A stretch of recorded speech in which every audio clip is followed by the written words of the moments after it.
Bismillahirrahmanirrahim. Assalamualaikum warahmatullahi wabarakatuh. Waalaikumsalam warahmatullahi wabarakatuh. Alhamdulillah ta'ala wa ahdiyan dan rogi Nabi Muhammadin sallallahu alaihi wasallam ila alihi wa sahbihi wa ahibati al-kiram alladhi bi'al masyayikh wa la jumma kadwan qarabin wa la jumma tabi'in wa ila wa ila al-iman bil muhaddis al-bashirin khususan syaikhna al-Tabari wa syaikhna al-Jilani wa syaikhna al-Khabirin ar-Raji wa syaikhna al-Qurtubi wa syaikhna al-Lukasi wa syaikhna al-Mahali wa syaikhna al-Nasyidi wa syaikhna al-Ajmal wa syaikhna al-Masyuri wa syaikhna al-Masyukani wa syaikhna al-Alawi wa syaikhna al-Badani wa syaikhna al-Mustafa al-Mawadi wa syaikhna al-Masyur wa syaikhna al-Kawashi al-Mutawali al-Shahawi wa syaikhna al-Tawish wa al-Zuhairi wa syaikhna al-Yusuf wa syaikhna al-Bashir wa khususan lagi bishri Mustafa al-Muhammad wa ilajah masyayikh syaikhna al-Fatihah.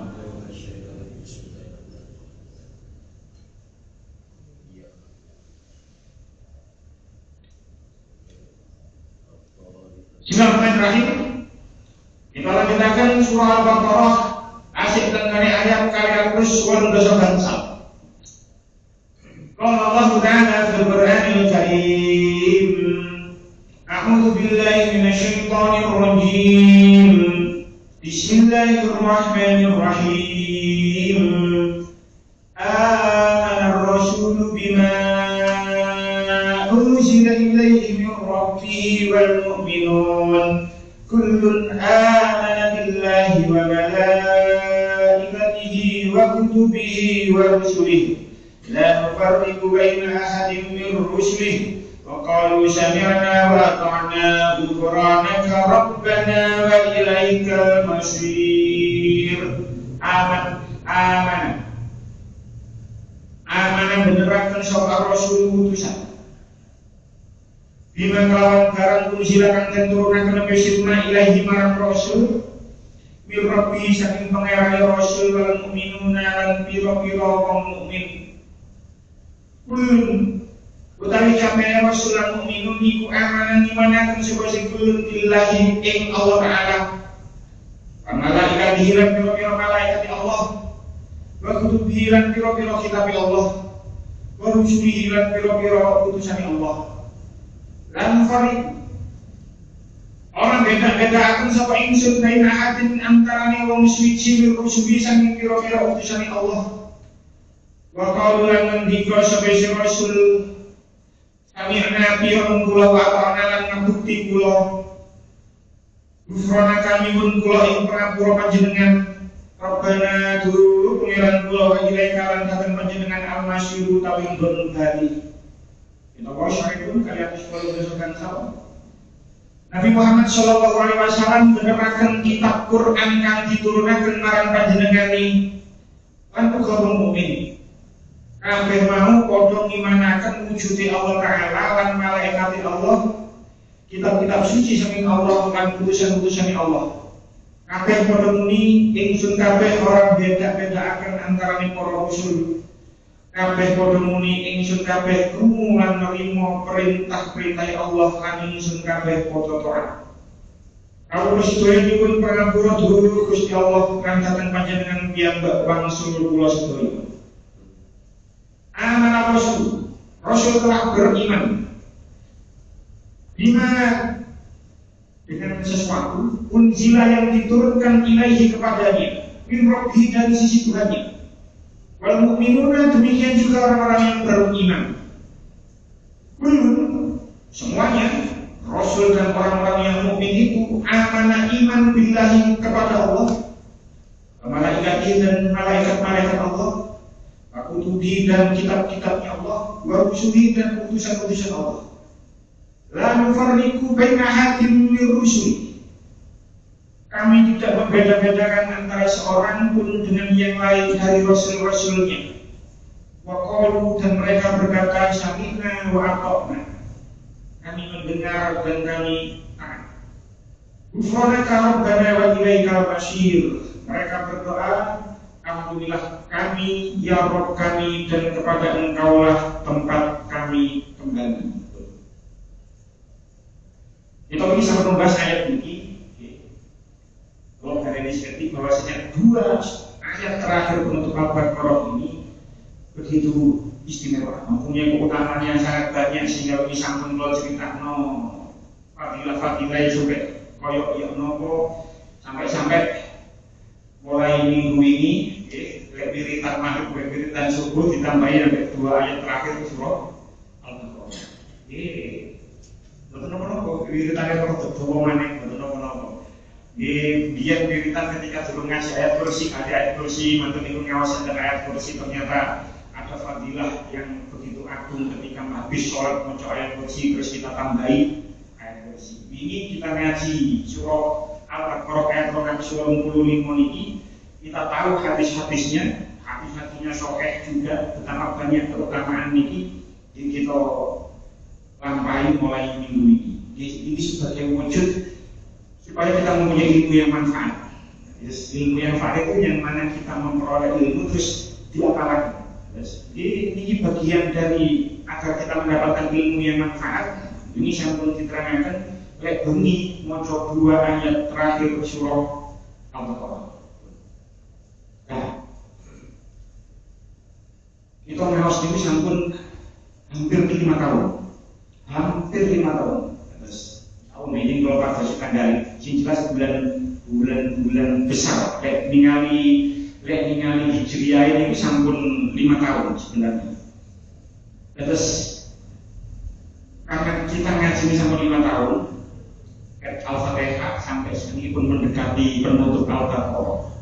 Itu kalau kita amati, kita resapi, ternyata pembukaan Al-Baqarah, kalau penutup Al-Baqarah ini mempunyai makna yang serasi dengan yang iling-iling di betapa banyak makna yang serasi antara pembukaan surah Al-Baqarah dengan penutup Al-Baqarah. Dan pembukaan Al-Baqarah Allah menerangkan tentang ciri-ciri orang yang beriman. Ciri-ciri orang yang beriman, wong sing iman itu wong sing percaya marang kitab yang mana tidak ada keraguan sedikit pun di dalam kitab ini. Kan dari penutup ayat ini juga seperti itu, orang-orang yang beriman itu iman kepada billahi wa malaikatihi wa kutubihi wa rusulihi sama. Jadi pembukaan ayat surah Al-Baqarah ini pembukaannya itu menerangkan tentang orang yang beriman. Begitu juga bagian penutup ini. Penutup ini juga membahas orang yang beriman. Itu flashback, insya Allah pun apal kabeh alif lam mim zalikal kitabul la raiba fihi. Itu adalah kitab yang mana tidak ada keraguan pada kitab nikmat. Al-Quran itu mukjizat yang paling agung. Tidak ada keraguan sama sekali. La raiba fihi. Hudal muttaqin. Petunjuk bagi orang yang bertakwa. Siapa orang yang bertakwa itu? Alladzina yu'minuna bil ghaibi. Wong-wong sing iman marang sing gaib. Apa sing gaib itu? Kuat banyak yang gaib. Malaikat ini termasuk sesuatu yang goib. Memiliki dikatakan wa malaikatihi. Waktu tubi baru suri, kitab-kitab sini, Zabur, Taurat, Injil itu sesuatu yang kita tidak tahu, tapi kita iman. Alladzina yu'minuna bil ghaibi wa yuqimuna sholata. Menegakkan sholat itu kalau kita preteri itu menggunakan makna, menggunakan fi'il mudhari yang mana maknanya itu terus menerus. Wa yuqimuna sholata wa mimma razaqnahum yunfiqun, dan menginfakkan sebagian rezeki yang kami berikan kepada mereka. Belum ayat ini kita membahas tentang masalah sedekah. Sebelum ayat ini beberapa pertemuan yang lalu itu kita membahas ayat tentang sedekah, tentang infak di jalan Allah. Jadi ayat ini mirip maknanya serasi kalau bukan. Iman goib dan kalimat bulan dua minggu dari mutakin Allah ini lebih lebih sholat dan memang yunfiqun walladzina yu'minuna bima unzila ilaika wa ma unzila min qablik. Dan mereka beriman kepada Al-Qur'an yang diturunkan kepada Muhammad. Orang-orang yang beriman itu iman marang Al-Qur'an yang diturunkan kepada Nabi Muhammad dan iman kepada kitab yang diturunkan sebelum engkau. Wabil akhirahum yuqin, dan mereka iman kepada akhirat. Ulaika ala hudan min rabbihim wa ulaika humul muflihun. Mereka itulah yang mendapatkan petunjuk dari Tuhannya, dan mereka itulah orang-orang yang beruntung. Jadi pembukaan Al-Baqarah dan penutup Al-Baqarah ini mempunyai makna yang serasi, yang sama, kurang lebihnya sama, membahas tentang orang-orang yang beriman. Dalam kitab Tafsir Ibnu Katsir ini diterangkan ketika menjelaskan amanah Rasul bima unzila ilaihi rabbi al-ikhbarun 'an Nabi sallallahu alaihi wasallam. Jadi ayat ini mengkhabarkan tentang Kanjeng Nabi Muhammad. Ayat ini mengkhabarkan tentang Kanjeng Nabi Muhammad. Kanjeng Nabi Muhammad itu wis iman. Imannya sempurna, mungkin insyaallah terangkan. Jadi ayat ini mengkhabarkan tentang Kanjeng Nabi Muhammad. Ketika ayat ini turun, ini tersinggung Imam Tafsir Ibnu Katsir dikatakan qala Ibnu Jarir haddatsana Bishr haddatsana Yazid haddatsana Sa'id an Qatadah dari Qatadah. Langsung kalau potong maknanya. Kalau Qatadah berkata, "Dzukira anna Rasulullah sallallahu alaihi wasallam qala lamma nazalat hadhihi ayat wa yahibbu lahu an yu'min." Ketika kanjeng Nabi ini mengatur, ketika kanjeng Nabi ayat ini turun, ketika kanjeng Nabi ayat ini turun pada para kanjeng Nabi, lama nazar hadil ayat, kanjeng Nabi ini mengatur wa yahibbu lahu an yu'min, dan sudah seharusnya baginya beriman. Maksudnya di kanjeng Nabi yang sudah pastinya kanjeng Nabi itu beriman. Nah, iman di kanjeng Nabi itu sing paling sempurna, pasti. Semuanya beriman. Jadi sahabat-sahabat beriman, tapi gak ono sing iman ini nyalahno imani kanjeng Nabi. Itu sudah pasti, itu sudah mutlak. Kita beriman tapi gak ono apa-apane sebagai kanjeng Nabi. Ojo mana kanjeng Nabi dibandingno para wali maupun boten apa-apane. Kanjeng Nabi dibandingno kali sahabat Abu Bakar jauh lebih unggul kanjeng Nabi. Walaupun Sayyidina Abu Bakar iman juga kepada kanjeng Nabi, tapi dibandingno karo kanjeng Nabi, itu kanjeng Nabi itu paling sempurna imannya. Sebab nopo? Kanjeng Nabi niku saking mantep iki. Belum kanjeng Nabi diangkat dados Rasul, niku kanjeng Nabi niku sering tiba-tiba kanjeng Nabi itu seneng menyepi, khalwah, seneng menyendiri. Terus sebelum kanjeng Nabi diparingi wahyu melalui malaikat Jibril, sebelum kanjeng Nabi niku keparingan malaikat Jibril, itu diceritakan 6 bulan sebelum itu. Jadi kanjeng Nabi ini sering tiba-tiba suka menyendiri. Hadisnya sahih. Dan sahih Bukhari kalau tinggali dengan hadis nomor 3. Dan itu diriwayat hadis riwayat Sayyidah Aisyah. Aisyah ummul mukminin qala awwaluna budiya bi Rasulullah sallallahu alaihi wasallam min al-wahyi ar-ru'ya as-salihatu fi an-nawmi. permulaan Kanjeng Nabi itu wahyu datang pada Kanjeng Nabi itu melalui mimpi yang benar dalam tidur. Ini awal saderenge Kanjeng Nabi diturunkan wahyu, angsal wahyu. Itu Kanjeng Nabi itu sering mendapatkan mimpi dalam tidur. Jadi kita itu lihat saja nih, jangan sepelekan mimpi. Ya, sebab wahyu-wahyu itu juga mimpi kadang-kadang lahir lewat mimpi. Kadang-kadang lahir lewat mimpi. Jadi yang paling soalnya Nabi Ibrahim mimpi dikengken belek, itu kan wahyu dari Allah melalui mimpi. Jadi ya jangan sepelekan mimpi. Ya mungkin kita mimpi nopo ini sudah mendapatkan isyarat, tapi ojo dikebiawi kalau mimpi ini mesti wah mari mimpi ini kok kayak ini jangan dikebiawi juga. Ya, tentu ada beberapa faktor yang mana mimpi itu satu ditafsiri, ono sing enggak. Ya, salah satunya lek paling boten kabeh turu duwe wudu terus lunga wiritan terus baru turu terus ternyata mimpi itu patut untuk ditafsiri, bisa ditafsiri. Sholat istiqoroh, mari ngono wudu turu marono ngipi, mungkin itu jawaban dari istiqoroh atau Gusti Allah. Bisa saja seperti itu. Jadi jangan sepelekan mimpi, sebab Kanjeng Nabi itu awal mula sebelum beliau mendapatkan wahyu, itu Kanjeng Nabi itu sering didengar mimpi dalam tidurnya. Maka la yarahu ya illa ja'at biswara biswahi. Hadisnya sahih. Dan tidaklah beliau bermimpi kecuali mimpi itu datang seperti cahaya subuh. Bayangkan ya saat ini pada ngejing, pada kayak dari lampu pun itu pun nang dinding pemerintah. Tapi bayangkan ribuan tahun yang lalu dari orang enten listrik, cahaya subuh itu begitu keras. Summa hubbiba ilaihi al-khalaq. Terus tiba-tiba Kanjeng Nabi itu disenang dengan menyendiri. 6 bulan sebelum Kanjeng Nabi mendapatkan wahyu itu, Kanjeng Nabi itu tiba-tiba senang menyendiri. Wa kana yahlu bi ra'i. Terus akhirnya Kanjeng Nabi itu menyendiri tenggone gua Hira. Dengan sengaja haji, dengan sengaja umroh, mungkin pernah dilewatkan ambek mutawifi di pulau kota Gua Hira kan gunung.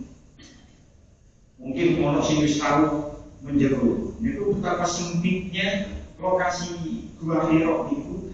Niku Kanjeng Nabi usia 40 kurang karena 6 bulan sebelumnya niku sering naik turun ke Gua Hira. Lokasinya berada di atas gunung. Nah, fayatahassu fihi wa huwa at-ta'budu al-ayam zawat al-adad. Kemudian Kanjeng Nabi ini beribadah di dalam Gua Hira itu selama beberapa malam. Qabla an yanji'a ila ahlihi wa yatazawwaju min dzalik. Sebelum Kanjeng Nabi kentekan bekal, Kanjeng Nabi itu kan mripuriyen engko wis kentekan bekal entas sumaya syuila Khadijah. Kemudian balik mana dengan Sayyidah Khadijah. Ya kan, Kanjeng Nabi ketika itu ada umur 40, Sayyidah Khadijah sudah umur 55. Nabi mensimpahkan umur 100, Sayyidah Khadijah umur 40. Berarti ketika Kanjeng Nabi menerima wahyu atau sebelum menerima wahyu, ketika Kanjeng Nabi sering ke Gua Hira, itu Kanjeng Nabi umur sekawan doso, mendekati sekawan doso, sementara Sayyidah Khadijah umur 55. Fayatazawwaju li misliha. Kemudian Sayyidah Khadijah menyiapkan bekal juga, yaitu kaya meniman untuk Kanjeng Nabi balik mana ke Gua Hira. Seperti itu selama 6 bulan. Kadang-kadang Sayyidah Khadijah bekal sampai mengguni Gua Hira. Bayangkan tengah malam gelap gulita menghindari orang-orang kafir Quraisy. Saat itu berada di Mekah, Kanjeng Nabi itu mengalami intervensi, mengalami tekanan yang luar biasa. Insya Allah dengan keterangan yang hari pertama Kanjeng Nabi itu mengalami tekanan yang luar biasa dari kaum kafir Quraisy, dan dakwahnya masih sembunyi-sembunyi. Dari menerima wahyu, kasih tenggone sering ke gua Hira itu sembunyi-sembunyi. Hatta ja'al haqqu wa huwa fi dhati Hira. Sampai kemudian datanglah wahyu di gua Hira. Hadisnya sangat panjang. Mengakhiri jika akhirnya bertemu dengan malaikat Jibril, terus akhirnya diperintah untuk membaca dan lain sebagainya. Artinya apa? Kalau boleh saya katakan dengan bahasa zaman sekarang, pengalaman spiritual Kanjeng Nabi itu sangat banyak. Sampai ketemu malaikat Jibril, bisa jadi. Ketika Kanjeng Nabi tiba-tiba diseneng dengan menyendiri lingkungan, kan dua Hira lingkungan. Bisa jadi saat itu Kanjeng Nabi buatan ngertos simpet singengken preman. Jadi bisa jadi ketika Kanjeng Nabi selama 6 bulan liwat ini saking beliau ten Gua Hira, saking beliau ten Gua Hira liwat ini setiap hari. Ya bukan setiap hari juga. Beberapa malam menurut Gua Hira balik mana kan beliau terus budak mana ten Gua Hira sampai selama 6 bulan makanya. Itu bisa jadi Kanjeng Nabi buatan semerap ini disuruh siapa, tapi kalau bisa saya contohkan, niku koyo serupa dengan hewan, yang mana hewan itu tiba-tiba hewan yang berada di gunung tiba-tiba turun dari gunung karena dia tahu atau dia merasa kalau gunung itu mau meletus. Itu kan ya dengan saya berita kan sering seperti ini. Gunung sebelum meletus itu binatang-binatang yang berada di gunung itu sangat merasakan. Berdasarkan instingnya, iki tapi ono apa bulan gunung ini akhirnya hewan yang berada di atas gunung ini podo mudu. Atau berdasarkan instingnya, beberapa hewan itu tahu akan terjadi gempa, sehingga hewan-hewan itu mengungsi di tempat yang aman. Ini seperti bisa saja seperti itu. Nah, karena pengalaman spiritual Kanjeng Nabi begitu besar, ketemu malaikat Jibril, sampun ketemu malaikat Jibril terus menerima wahyu saking Gusti Allah berupa Al-Qur'an. Ketika Kanjeng Nabi teng Mekah niku orang-orang kafir Quraisy sampun mengendus. Iki Muhammad iki nyebar agama sing anyar. Akhirnya karena Kanjeng Nabi itu saking Bani Quraisy, saking suku Quraisy yang mana suku yang terhitung mulia di antara orang-orang Arab. Utumi Sayyid Abdul Muthalib. Sampun seto akhirnya di rambut kali Abu Thalib. Abu Thalib itu mempunyai kekuatan tokoh. Jadi gambarnya jadi tokoh kan dari Mekah itu atas tokoh. Dari kalangan mulia, orang kan dari kalangan yang mulia, dari mempunyai nasab yang bagus. Ini mulia itu cenderung segan. Tapi, umpama kalau contoh awak kalau biasa itu, bulan ini corongan waktu kan jadi putune kiai. Umpama bulan ini dia itu nakal, misalnya cilik itu nakal. Umpama kabeh dihukum kali guru ngoten mawon. Dia itu kan usung digepuk penggapuk, digepuk penggaris, di saat penghapus. Niki tuh guru niku cenderung segan, tapi menghukum kula niku segan. Oh iki putune kiai, kawani. Begitu juga Kanjeng Nabi Muhammad. Kanjeng Nabi Muhammad itu dari nasab yang mulia. Ketika Kanjeng Nabi sudah melakukan dakwah, ini orang-orang kafir Quraisy itu sudah mau mengintervensi Nabi, sudah mau menghukum Nabi, sudah mau mungkin membunuh Nabi. Akhirnya orang-orang kafir Quraisy itu ngomong kalau Abu Thalib, karena selaku paman sing ngerangkut Kanjeng Nabi. Orang itu bisa cukup kontak paman, di mana kok ono-ono, makanya seperti ini sudah dirancang. Tapi kapan memang dari kalangan yang mulia, bukan mandi langsung. Gak langsung dibully, gak langsung dihukum, gak langsung divisi, dikeroyok atau dan lain sebagainya, tidak. Tapi diiring masih. Memang karena Kanjeng Nabi itu dari suku yang dari nasab yang mulia, orang cenderung segan. Akhirnya kok setelah Abu Thalib ngomong matur marang Kanjeng Nabi wis diterusno dakwah niku. Karena bagaimanapun juga Abu Thalib ini ngerambut Kanjeng Nabi alit, Kanjeng Nabi alit sampai Kanjeng Nabi ageng niku wis koyo anake piyambak. Jadi paman tapi koyo bapak. Niku ki boten mentolo, boten tega nek sampai delok ponakane ono apa-apa. Iku kan berhenti sering dakwahi. Tapi apa jawab Kanjeng Nabi? Ya an wallahi, wahai pamanku, saya bersumpah demi Allah. Lau wadau asyam syafiyam ini, seandainya mereka meletakkan matahari di tangan kananku, wal qamara fi yasar, dan rembulan di tangan kiriku, ala aku bahadar aku, terus aku dikokor ninggal perkara ini, dakwah ini, maka waktu saya tidak akan meninggalkannya. Kanjeng Nabi saking mantap dengan tugas yang diberikan, dengan tugas yang diemban sebagai Rasul. Beliau tidak akan mundur sekalipun hatta yudhirahu Allahu al ahli kadunahu, sampai Gusti Allah itu memberikan kemenangan atau Gusti Allah itu membinasakan dalam perjuangan yang Nabi. Pokoknya terus Kanjeng Nabi gampangannya, aku ini tetap koyok ini sampai Gusti Allah memberikan aku kemenangan atau Gusti Allah membinasakan aku. Ngerti jawabannya Kanjeng Nabi koyoknya apa? Kanjeng Nabi ini ngakos sedih sumas takbar Rasulullah sallallahu alaihi wasallam kabarkan. Kanjeng Nabi ini ngakos sedih, ngakos sampai nangis karena ini memang Abu Thalib tangannya sampai matur kayak itu merasa Kanjeng Nabi itu sedih. Cuma koma, kemudian Kanjeng Nabi berdiri, falamma walla lahu Abu Thalib. Kemudian Kanjeng Nabi itu berpaling, berpaling. Terus akhirnya Abu Thalib itu memanggil Akbil dan Ba'asyid, bagi umur ini wahai anak laki-laki dari saudara orang Akbar alaihi. Kemudian Kanjeng Nabi pasukan usul Abu Thalib fakola, terus Kanjeng Nabi matur, terus fakola mongko matur sapa Abu Thalib sing matur izab ya Ba'asyid fakul ma ahbab. Wis lunga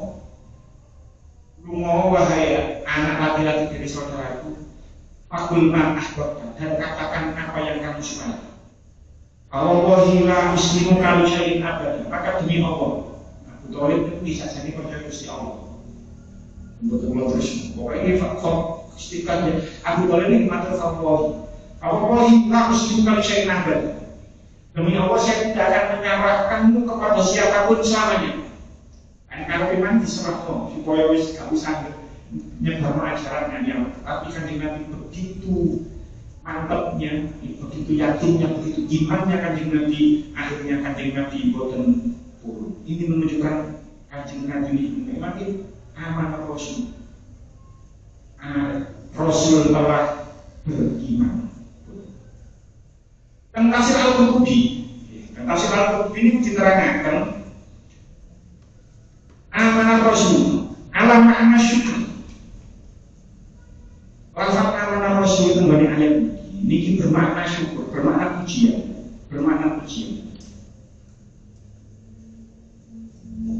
Ahmad ini sampun membahas, kita sudah membahas di pertemuan terakhir bahwasanya ada salah satu pendapat yang mana ayat ini turun ketika Kanjeng Nabi Mi'raj. Kemarin kan kita bahas seperti itu. Ayat ini turun ketika Kanjeng Nabi Mi'raj. Bahkan dikatakan semua wahyu, semua ayat Al-Quran itu turun melalui malaikat Jibril, kecuali dua ayat ini. Dua ayat ini diterima langsung oleh Kanjeng Nabi sering Gusti Allah ketika Kanjeng Nabi melakukan perjalanan Isra Mi'raj. Kalau kita mengambil pendapat yang ini, karena memang ada beberapa pendapat ini sambil kita bahas. Ayat ini dimulai dengan amanah Rasul, tidak amantah, padahal Nabi ada di hadapannya.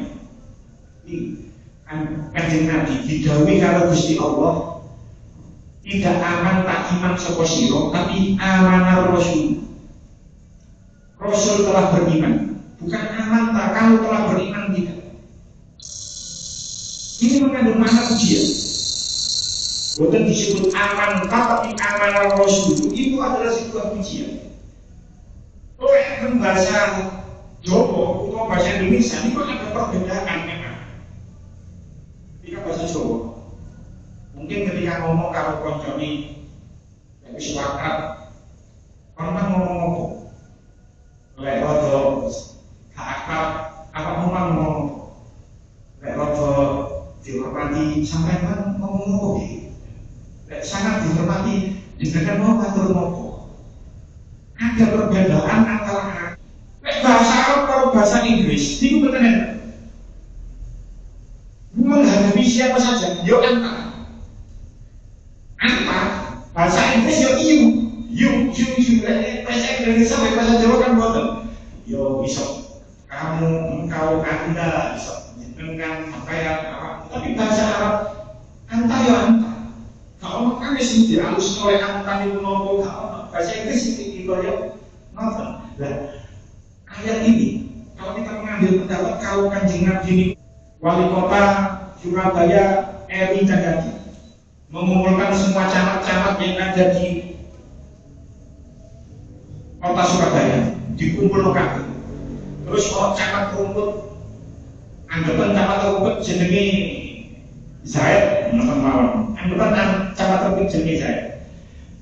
Ketika Pak Wali Kota Eri Cahyadi ngomong marang camat rumput, si jenenge Zaid gimana? Pak Zaid, gimana perkembangan jukir di Indomaret Alfamart sekitar Songkean? Ya, ini kan lagi viral, juru parkir dengan Indomaret ke Alfamart itu sampai orang sing disegel barang itu. Bagaimana Pak Zaid? Sudah bisa diatasi, sudah bisa diselesaikan. Bandingkan kalau Eri Cahyadi seorang wali kota mengatakan Pak Camat Rumput, bagaimana perkembangannya di kecamatan Rumput tentang juru parkir liar di retail supermarket modern. Pertanyaannya sama, tapi nyeluk beda. Niku mana beda?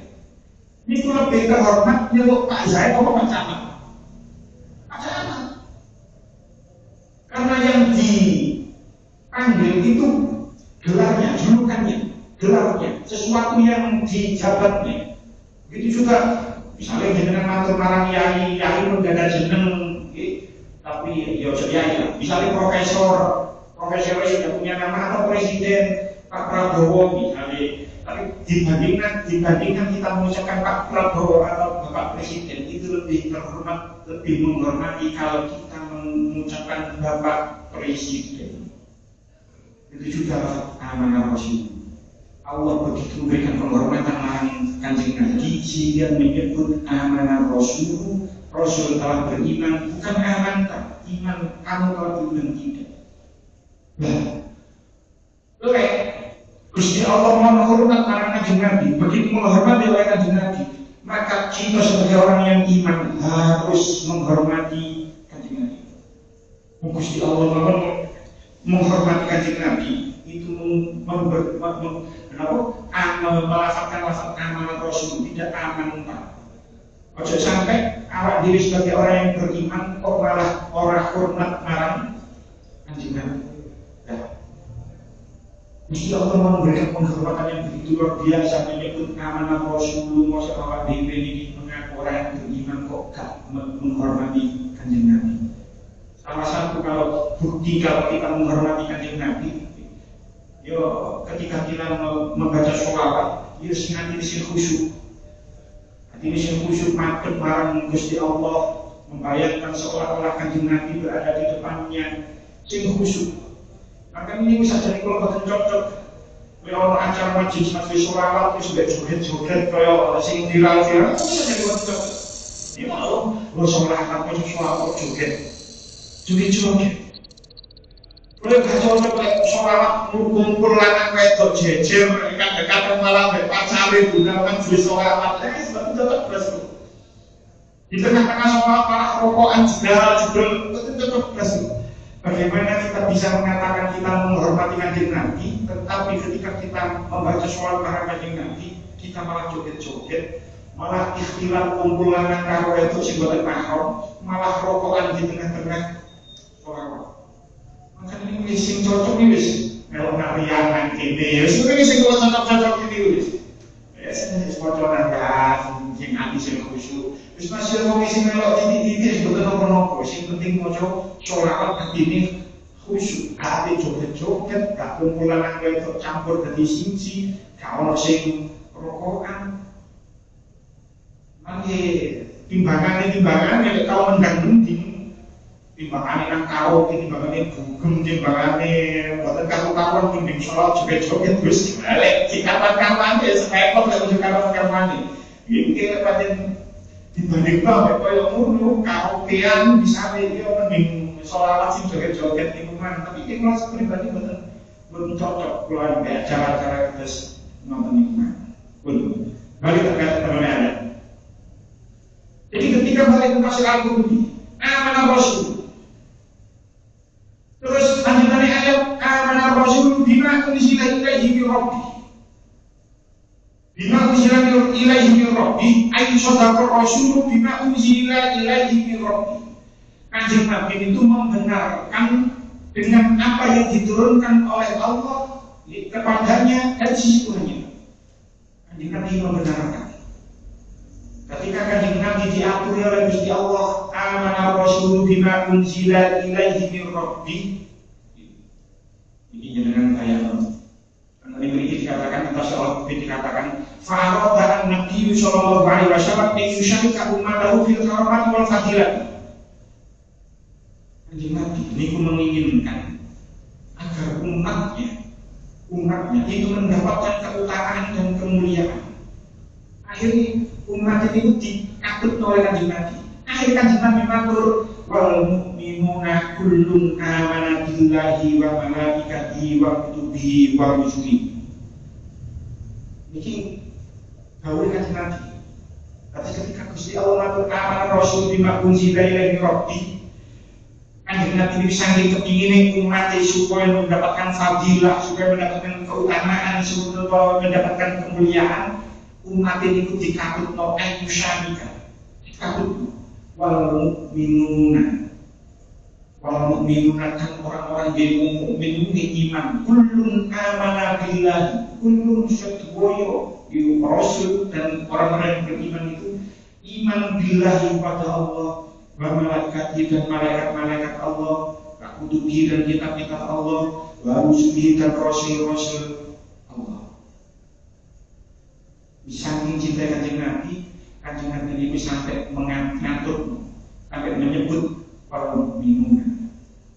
Wong mukmin bisa doyan iku nggih iman marang Gusti Allah. Wong sing iman marang Allah, wong sing iman marang Allah niku iman marang Gusti Allah niku esa. Gusti Allah itu tunggal, ahadun, wahidun, fardun, somatun. Tidak bergantung pada sesuatu selain Allah, tidak bergantung pada sesuatu yang lain. Tidak ada Tuhan selain Allah. Orang yang beriman pasti mengimani, pasti meyakini kalau Allah itu esa. Beda kalau wong Yahudi, beda kalau wong Nasrani. Wong Yahudi menganggap Gusti Allah itu duwe anak jenenge Uzair, orang Nasrani menganggap Gusti Allah itu mempunyai anak Isa, Yesus.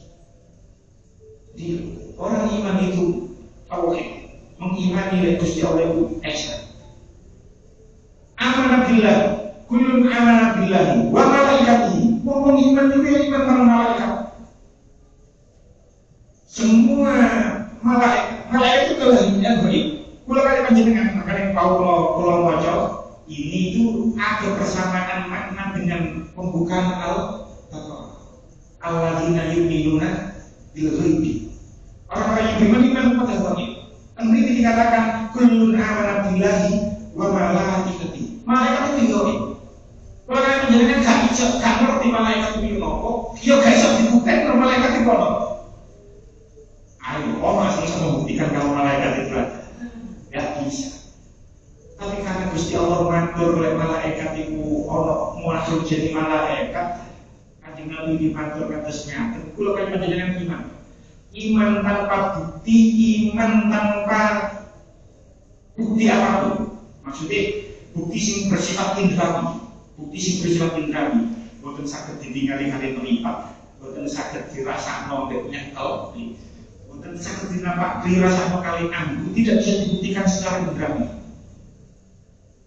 Malaikat itu kula kali panjenengan yakin nek malaikat itu ono malaikat sing bertugas menyampaikan wahyu. Kita tidak tahu malaikatnya bentuknya bagaimana, tapi kita yakin kalau malaikat yang menyampaikan wahyu itu bernama Jibril.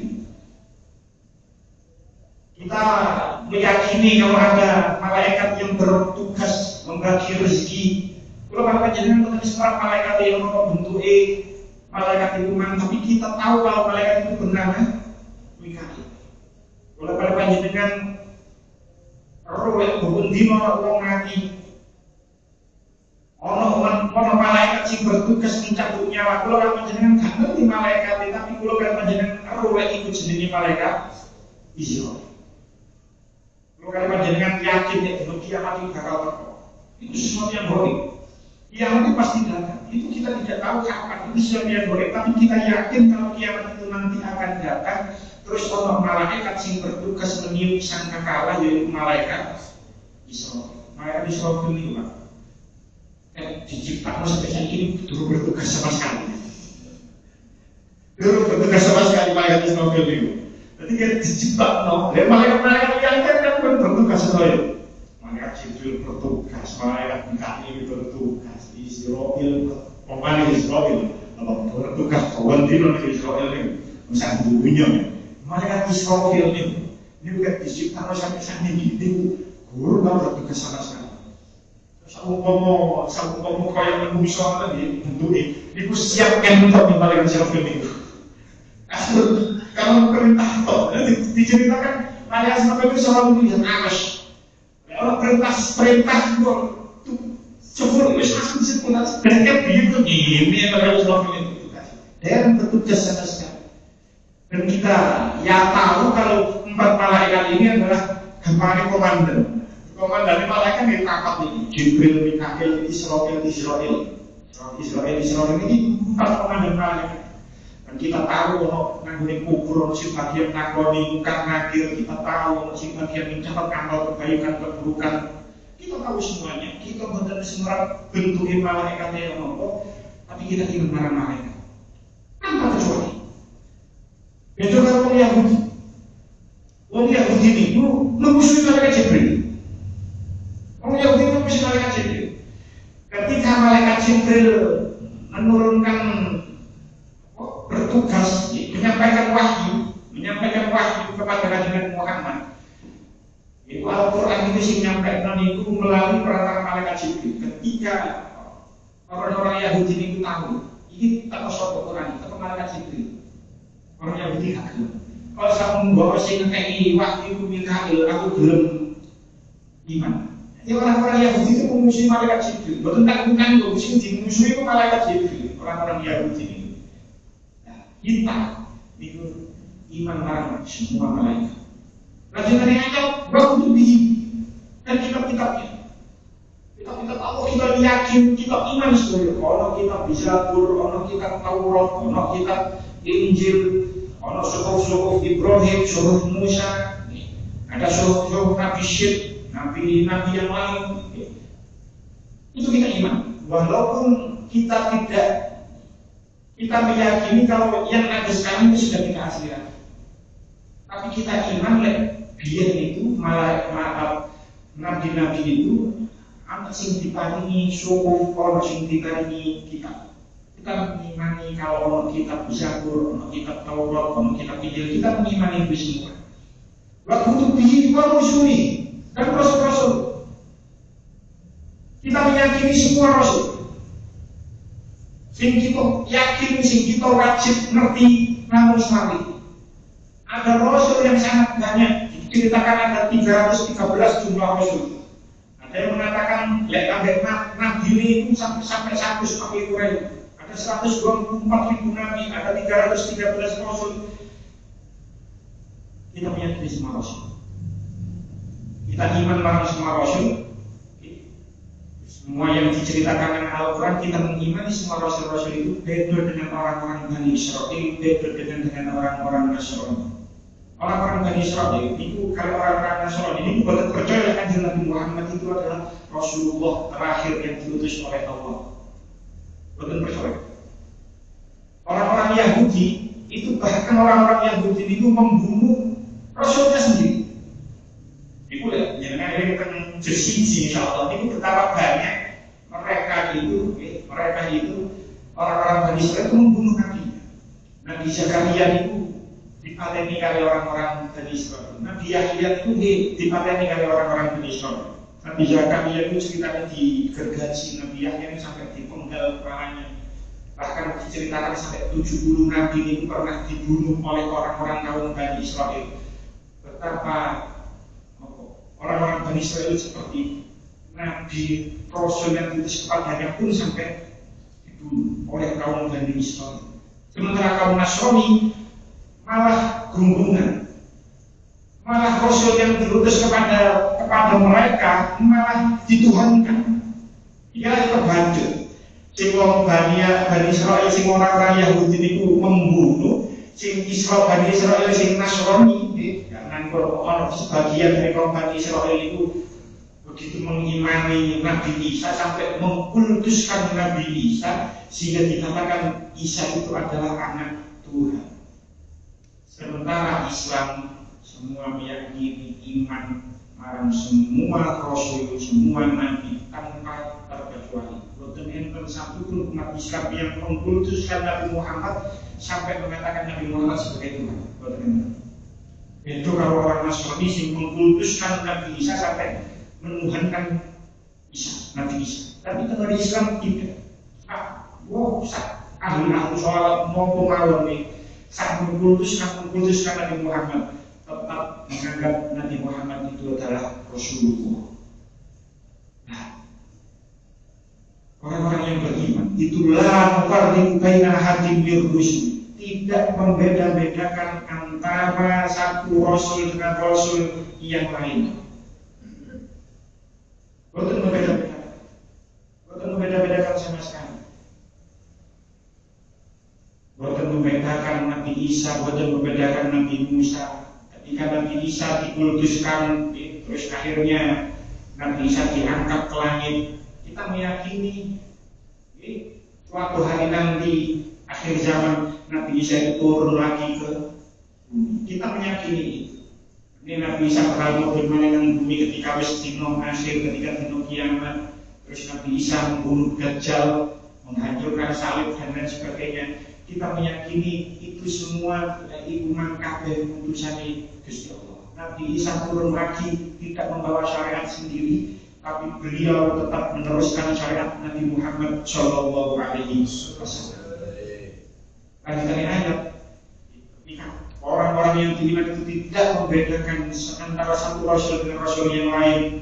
Terus ketika itu cerita lanjutan iman, Gusti Allah ngatur aman Rasul bima unzila ilaihi min rabbih. Terus Kanjeng Nabi jawab wal mu'minuna kullun amana billahi ila akhirih. Terus kemudian ini dikatakan dalam tafsir Al-Qurtubi dikatakan aqallahu rabbuhu kaifa qabulu bi'illazi anzaltuha. Terus Gusti Allah itu kan menerangkan Nabi kaifa qabulu bi'illazi anzaltuha. Bagaimana sikap penerimaan mereka kalau wong-wong iman ini iso nerima enggak ambek ayat yang saya turunkan kepada mereka. Bima anzal bi'illazi anzaltuha, dengan ayat itu saya turunkan kepadanya. Apa ayat ini? Wa in tubdu ma fi anfusikum. Jadi ayat 284 ini. Jika kamu menampakkan apa yang ada dalam hatimu. Ya Allah itu tadi menerangkan Nabi. Ya Allah, umat-umat orang-orang mukmin itu bagaimana sikap mereka bisa menerima apa tidak dengan ayat wa in tubdu ma fi anfusikum. Apa jawab Nabi? Faqala Rasulullah sallallahu alaihi wasallam wa qalu sami'na wa ata'na ghufranaka rabbana wa ilaikal masir. Ketika Gusti Allah dan menerangkan Nabi, ngomong iman ayat wa in tubdu ma fi anfusikum. Nabi jawab, matur qalu, mereka berkata, orang-orang iman berkata, sami'na atau dan kami taat. Lewat ayat ini kita mengambil kesimpulan, kita mengambil sebuah pelajaran. Apapun perintah Allah, apapun larangan Allah, kita harus sami'na wa ata'na. Kadang-kadang kita tidak tahu apa hikmah di balik perintah Allah atau di balik larangan Allah. Kita tidak tahu. Di perintah sholat, dia sami'na wa ata'na, sholat atau mau. Di perintah poso, dia poso, Ramadan poso, dia poso Ramadan. Di sami'na wa ata'na. Di perintah zakat, di zakat, di perintah haji, di haji. Walaupun kita tidak tahu apa hikmahnya. Tapi ilmu semakin berkembang, ilmu semakin modern, orang-orang yang meneliti gerakan sholat, bagaimana rukuk, bagaimana sujud, itu menciptakan simulasi otak, stimulasi otak tentunya kepala kita itu bekerja sedemikian rupa. Diteliti ternyata sholat itu gerakan-gerakannya sangat menyehatkan. Ini kan akhir-akhir saja orang meneliti seperti itu. Dia di bawah poso terbitnya fajar sampai tenggelamnya matahari. Ternyata setelah diteliti ternyata puasa itu ternyata menyehatkan. Ternyata puasa itu menyehatkan. Sebenarnya dia tidak perlu kayak makan. Itu baru ditemukan hikmahnya sekarang. Biar jarang ditemukan Yesus tetap iman walaupun apapun perintahnya, apapun perintah, apapun larangannya. Selama itu sudah diperintahkan oleh Allah, selama itu sudah dilarang oleh Allah, maka kita sebagai orang yang beriman harus mengucapkan sami'na wa ata'na. Ojo, wah lo gak hikmah, lo gak alasan wis gak tahu. Kita sudah dilarang memakan bangkai, kita dilarang memakan darah, kita dilarang minum khamr, kita dilarang makan daging babi. Itu tidak bisa ditanya apa hikmahnya. Walaupun akhirnya tahu.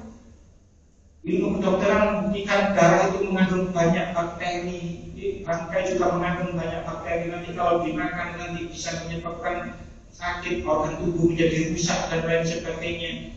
Walaupun orang sebenarnya tahu babi itu kan, dia itu kan ketika babi itu dilarang, orang kedokteran awal-awal masa-masa kedokteran itu kan diarani daging itu mengandung mengandung cacing hitam. Cacing hitam yang mana nanti menyebabkan kerusakan organ atau gak sehat mengenai awak. Tapi kalau babi itu diternak secara higienis dengan peralatan modern, cacing hitam yang bisa dibersihkan, apakah lantas menjadi daging babi itu haram? Kan tidak. Apakah lantas daging babi itu harus halal? Kan tetap haram, tetap haram. Jadi apapun perintah atau larangan Allah, sengaja kita tidak mengetahui hikmahnya, kita harus bersikap sami'na wa ata'na. Kadang-kadang atau bahkan mungkin seringkali kita itu kepleset. Ini kadang-kadang kita itu tidak menjalankan apa perintah Allah. Kadang-kadang mungkin kita itu malah menjalani apa yang dilarang oleh Allah. Kadang-kadang kepleset. Atau mungkin seringkali kita kepleset bala dari kepleset. Jadi kepleset banyak konten, kita jangan lupa untuk selalu minta ampun kepada Allah. Ghufranaka Rabbana wa ilaikal masir. Ampunilah kami, ghufranaka, ampunilah kami, Rabbana wahai Tuhan kami, wa ilaikal masir, dan kepada Engkaulah tempat kami kembali. Mungkin awal ini sering kepleset. Ini bukan buatan melampaui perintah Allah, malah menjalankan larangan Allah. Maka dari itu kita jangan pernah henti-henti untuk meminta ampun pada Allah. Lanjutannya ayat, lanjutan cerita insyaAllah diteruskan minggu selanjutnya. Ayat terakhir. Mungkin kita tersebar manfaat. Bismillahirrahmanirrahim. Alhamdulillahirabbil alamin. Allahumma ja'alna wa auladana wa dhurriyyatana min ahli ilmi wal khair. La taj'al min ahli syarri khair. Allahumma ja'alna wa iyyakum min ibadika sholihin. Allahumma ja'alna wa iyyakum min ibadika sholihin. Allahumma ja'alna wa iyyakum min ibadika sholihin. Rabbana atina fid dunya hasanah wa fil akhirati hasanah wa qina adzabannar. Assalamualaikum warahmatullahi wabarakatuh. Alhamdulillahirabbil alamin. Assalamualaikum warahmatullahi wabarakatuh.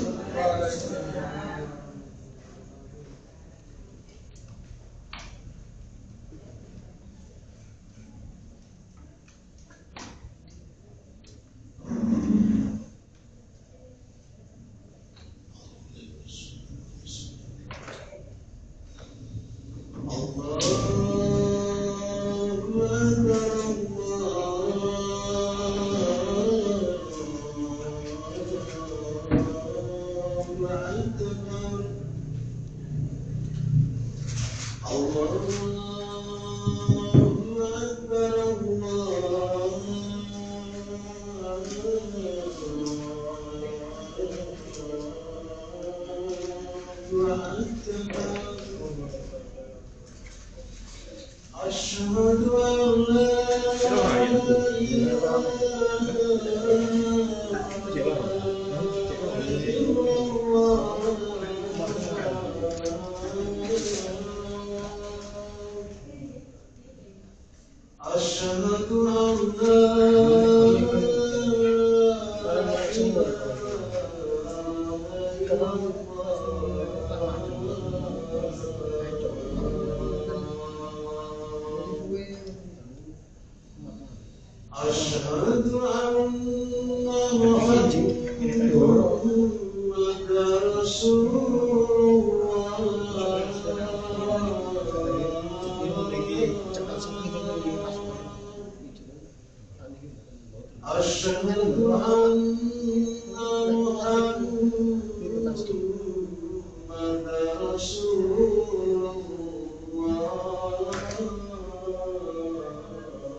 Bismillahirrahmanirrahim. Alhamdulillahi Rabbil Alamin. Ar-Rahmanir-Rahim. Maliki yawmiddin. Iyyaka na'budu wa iyyaka nasta'in.